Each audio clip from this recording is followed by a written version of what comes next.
लाडक्या बहिणींना 2 टप्प्यामध्ये दिले जाणार पैसे, मंत्री आदिती तटकरे यांची माहिती। लाडक्या बहिणींच्या खात्यात एकच हप्ता जमा झाल्यामुळे महिलांमध्ये निर्माण झाला होता संभ्रम।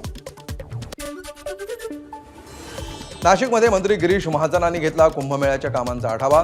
रामकुंड, गोदावरी नदी परिसरामध्ये पाहणी करत अधिकाऱ्यांना दिल्या सूचना। चंद्रपुरात छत्रपती संभाजी महाराजांबद्दल आक्षेपार्ह टिप्पणी, आरोपी ताब्यात, मात्र आरोपींवर कठोर कारवाई व्हावी, चिमूर शहरातील नागरिकांची मागणी। प्रतिकात्मक पुतळा जाळून नागरिकांकडून संताप व्यक्त। HSRP नंबर प्लेट नोंदणीच्या नावाखाली फसवणूक, अज्ञात आरोपींनी 6 बनावट लिंक तयार करत पैसे उकळले। आरोपींविरोधात गुन्हा दाखल करत बनावट वेबसाईटपासून सावध राहण्याचं परिवहन विभागाचं आवाहन। ठाकरेंच्या शिवसेनेचे वर्सोवा विधानसभेचे आमदार हारून खान यांच्याकडून शिवसैनिकांसाठी छावाच्या विशेष शोचं आयोजन।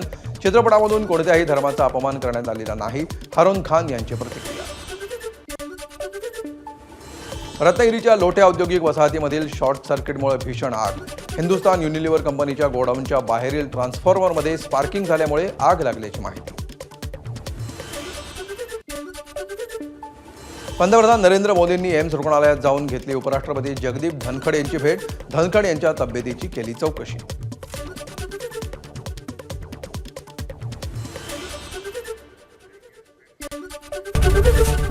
एबीपी माझा, उघडा डोळे बघा नीट।